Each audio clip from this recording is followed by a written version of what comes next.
Good afternoon, everyone. Welcome back to the course Natural Language Processing. And today's lecture is on Chapter 11, Introduction to Sentimental Analysis, or in short, we call SA. This is the outline in this lecture. We will see what is SA and what are advantages in using SA. And next, we'll see application which can be used in sentimental analysis. So what is sentimental analysis? It is the automated process of understanding an opinion or emotion about a given subject from a written or spoken language. So in here, in the text, we have some information on a particular information such as about product or person's feedbacks. So we try to understand the opinions or the emotion, whether the opinion about a product is good, satisfied, or they have some feedbacks on the product, or the emotion of the user, whether they are happy or angry with the product's usage, for example. So in here, sentimental analysis is also known as opinion mining, which is a field within natural language processing that builds systems that try to identify and extract opinions from the text. So it identifies and extracts subjective information in the source materials. So when you're referring to subjective information here, what are the important subjects in the input source? So we try to identify and extract them. And using SA, it helps a business to understand the social sentiments of their brand, product, or service from the users. Whether the user express some good feedback or bad feedback about their products or service. So besides the identifying the opinion, this SA system also extracts attributes to express. For example, it's about the sentiment on a particular product. It is positive, negative, or neutral information. And whether user express the feeling, they are fear, sad, or joy with the product services. So in here, it also gives us the attributes like polarity, whether the speaker express about a positive, negative, or neutral opinions. So it is used to detect the feeling of the user. And we have the attribute for subjectivity, which is referring to thing that is being talked about in the text, whether they talk about the products, what is the product name, or it is about the quality or about the usage of how this product can be used. And the opinion holder, which talk about the person or entity that express the opinion in the text, whether who give this opinion or what kind of opinion is referring to. So in addition, sentimental analysis also focus on the polarity, which we have just talked. It's about positive, negative, neutral feeling. Two systems that detect feeling and emotions, or it is used to identify the intentions, whether the user is interested or not interested in our product based on the usage and their feedbacks. And this is an example of a sentiment based on a text phrase. If you take a look on the first phrase here, it says, "This is frustrating, never works, not once again, we'll wait for next release."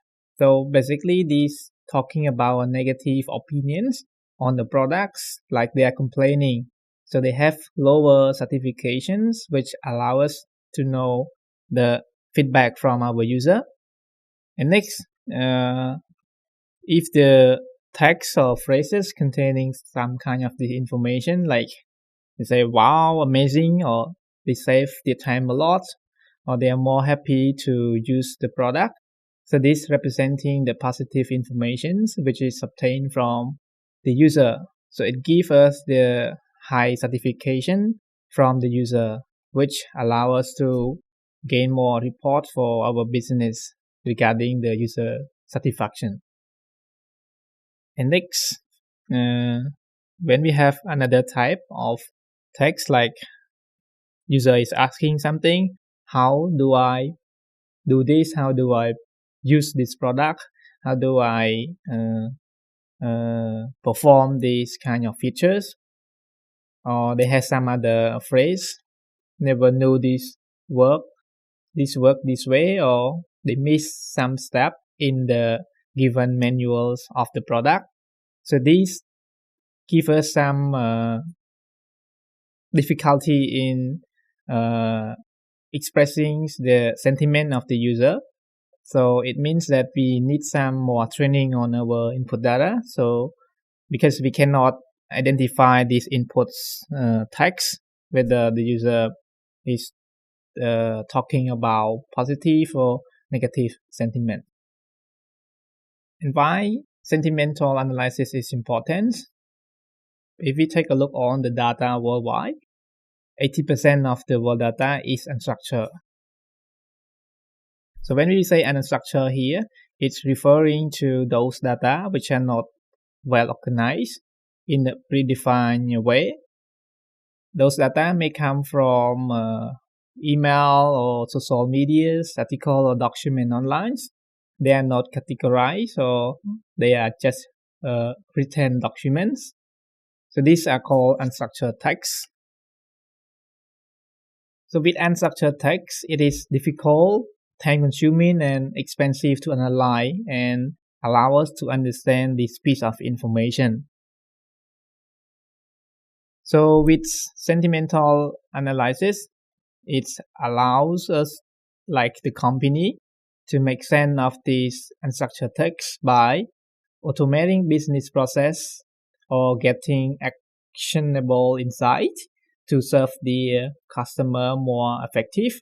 And also it helps the company to save hours of manual data processing. For example, if we have thousands of feedbacks from the user, whether the company should ask the staff to review all those feedbacks. Suppose that they have a system which can identify those feedbacks, whether how many of users are satisfied with the product, how many of them are not satisfied, and how many of them are giving us some feedback or some more improvements points toward the product. So this gives the company, it helps the company a lot to save their time as well as the quality in improving the services. So in other words, as a system, it helps to make the team in business work more efficiently. For the advantage of using SA, it allows the business or application to be scalable. So in scalability, it means we have current specs of program. We have some feature here. So based on SA systems, it gives us some more feedback, which allow us to improve our product or services.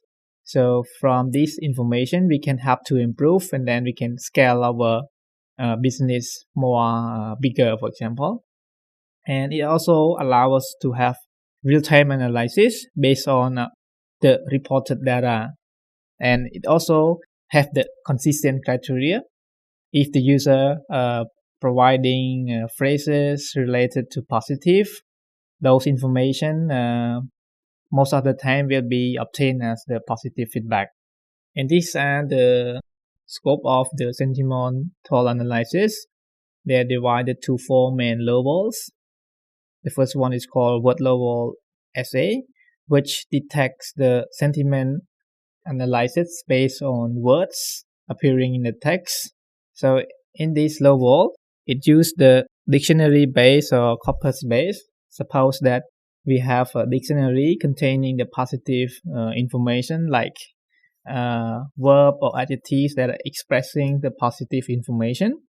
And we have another part of the group words like negative. It stores the negative information. So if those words is appearing in a particular sentence, we could say that those sentence is talking about negative information. And next we have the sentence level essay. So based on the sentence, they can infer that this sentence is talking about negative or positive, not only based on the word itself. It is based on the sentence, the whole sentence. And we have document level.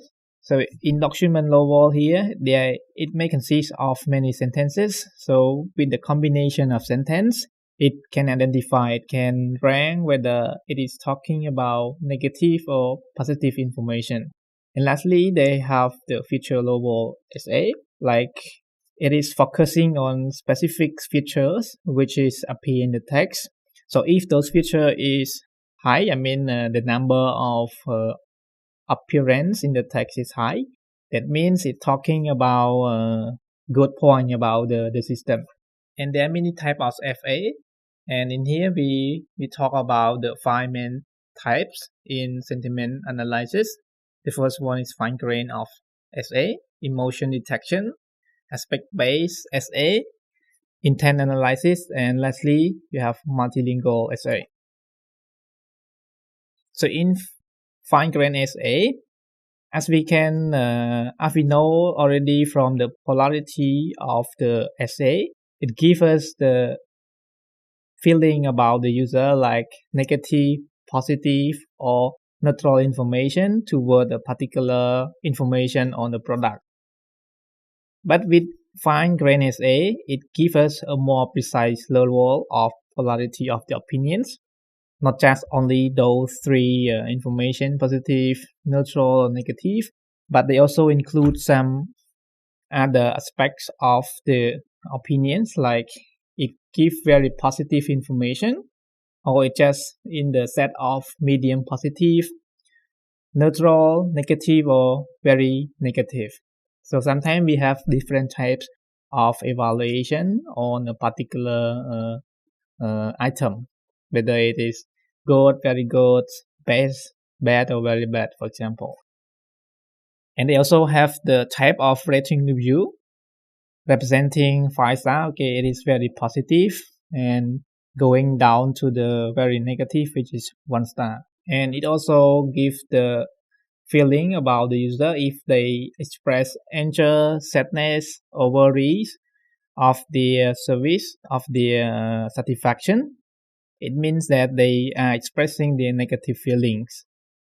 And if they have happiness or love or enthusiasm in the products, it means that they are expressing the positive feelings. So there are many more involved factors to give the opinion of a user. And in emotion detections, it is used to detect emotions like whether the user is happy, frustration, anger, or worry about the way they use the product. So from this, they obtain whether this emotion can be expressed using list of words that the emotion they convey. For example, when they have the word good, well, sad, or angry, so this expressing the direct feeling.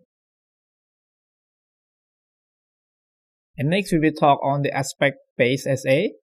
When we analyze sentiment in the subjects, for example, product, we might be interested in not only whether people are talking with a positive, neutral, or negative polarity about products, but also some aspect or some features of the product they are talking about. For example, we took a look on this phrase, the battery life of this camera is too short. If we think for a while, it means the sentence is talking about the camera. But if we think more precisely, it is not only the camera, but particularly on the light battery. So from this phrase, we also base on the meaning, the specific meaning in this sentence as well. Next, we have the intent analysis, which it detects what people want to do with text rather than what they say with that text. For example, if we take a look on the first example here, the user says something The customer support is a disaster. I've been on hold for 20 minutes. So these kind of phrase, they are expressing the complaint to the company about their customer support, which is not providing good service for the user. So in this case, intent analysis is trying to detect whether this kind of sentence is expressing their feedback or they are complaining the services of the company. And in the second example, I would like to know how to replace the cartridge. So in this case, it's detecting like it is a question. It is asking somebody to help him. And in the third sentence, can you help me fill out this form? So basically, this is a request. So based on this criteria, it is considered into the intent analysis whether the user want to express their feelings, their complaints, or they ask questions, or they offer requests.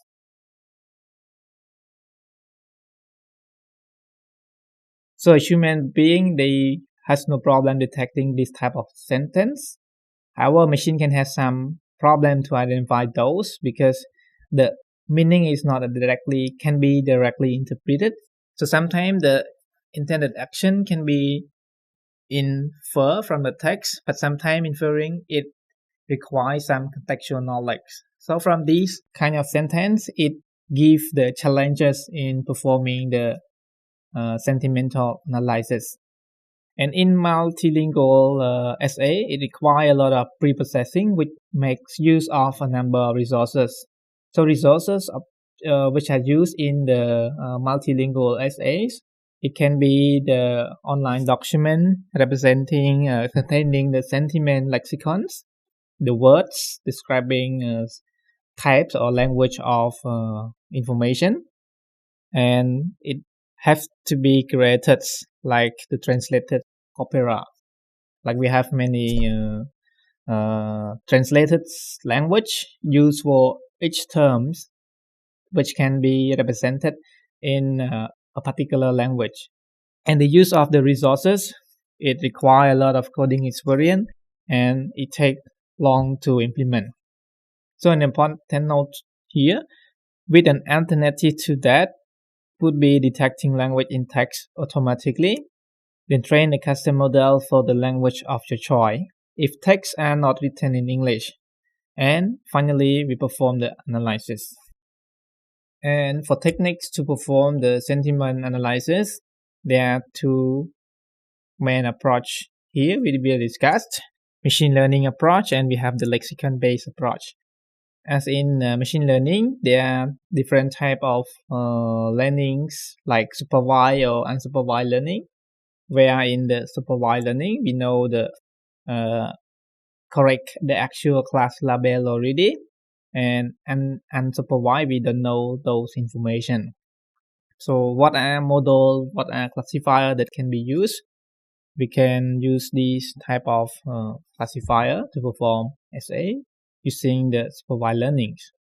But in lexicon-based approach, whether we need some resource like dictionary or we have corpus representing those the information that are used for giving good feedback or negative feedbacks, or happy feeling, or they express the anger feeling. So it is based on lexicon on terms describing itself. So for the method and algorithm for implementing sentiment analysis, we have three different types. The first one is rule-based, which is based on the rule defined by experts, like they are human, like we define if this word is appearing many times than a negative words, they may think that okay, this tag is talking about positive information. In automatic, it is rely on machine learning techniques, as we have seen in the previous slide. We have supervised or unsupervised. It depends on the context that it should be used, and it have the hybrids method, which combine the rule-based and automatic approach together. So in the rule-based methods, we define a set of rules in some programming language. Then we identify subjectivity and polarity of an opinions, whether the text is talking about specific information and about the feeling, negative, positive, or neutral. And the rule may use some classic NLP techniques, like we have seen in the text preprocessing. We need stemming, organization, paraspeech touching, as well as pausing to process the text. And we have other resources like lexicon, which is containing the list of words as well as the expression to represent different type of feelings. So now we take a look on example how they define a rule-based methods. We define two lists of pluralized words in negative and positive words. So in these two categories, they have different terms which are representing for positive information and negative information. And next, when we have a text, what they have to do is they count the number of positive words that appear in the text. So how they know that these positive words, they check with these defined positive words, how many of them are appear in the given text, and count also the negative words. And next, they try to check based on the rule when the number of positive words is greater than number of negatives. It means that it gives the positive sentiments because the number of positive informations using in the text is higher, is greater than a negative one. But conversely, if the number of negative words is greater than the positive word, it means it's talking about negative informations. Or in case that they are the same, the number of positive is equal to number of negative words, it means it's talking about neutral. So these are some set of rules which is defined by human. So we will not talk much in the machine learning. And now we come to the end of the slide presentation in this lecture, and there is some homework for you. Please try to find the 3 use cases which use the sentiment analysis in business and explain how the SA system help to grow the business in such use case. For example, they have a system which is used to detect the customer feedbacks over 1,000 records of writing survey. So from that system, what can the tool help the business to grow? For example, the tool can provide the weak point of the products, about the battery life, about the manual, how to use the products, so they can help to improve their services more effectively. Okay, we come to the end of this lecture, and thank you for your participation, and hope to see you in the next lecture soon. Thank you.